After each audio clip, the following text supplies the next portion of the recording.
C'était une super journée pour faire du kite. Car vous savez, cet été en Floride, on n'a vraiment pas eu de vent. Et ce jour-là, il y en avait. Donc j'ai ressorti ma planche comme tous les autres kitesurfers. Mais rien ne va se passer comme prévu. En quelques secondes, l'ouragan s'abat sur la côte avec des vents d'une violence phénoménale. Pour Kevin, c'est le début du calvaire.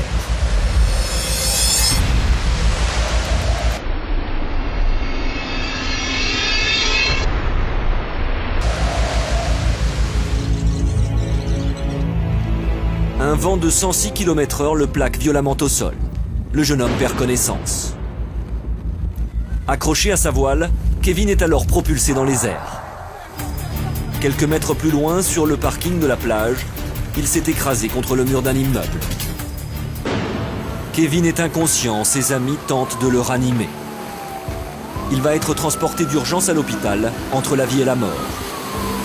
Ses blessures aux pieds et à la gorge semblent très graves. Finalement, Kevin s'en sort miraculeusement.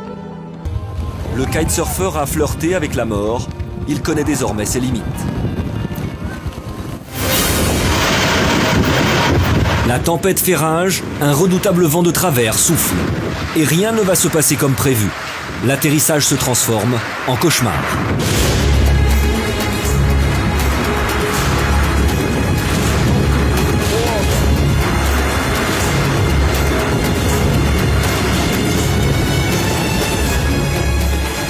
Un vent qui fait 30 nœuds, de vent de travers, avec des rafales à 45 nœuds, c'est-à-dire en gros 80 km/h de vent, c'est extrêmement important. En principe, on cherche toujours à ce que l'avion se pose face au vent. C'est ce qu'il y a de plus facile, ça diminue sa vitesse d'approche par rapport au sol. Dans tous les terrains du monde, on met la piste sur le vent dominant. Maintenant, il y a des jours de tempête, et là vous avez le vent de travers sur votre côté, donc il faut essayer de se poser.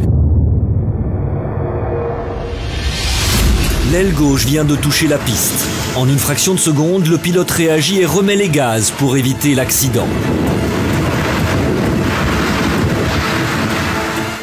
Quelques minutes plus tard, l'avion se posait tout naturellement sur une piste voisine. Les 130 passagers, choqués mais sains et saufs, ne sont pas près d'oublier cette arrivée dans la tempête.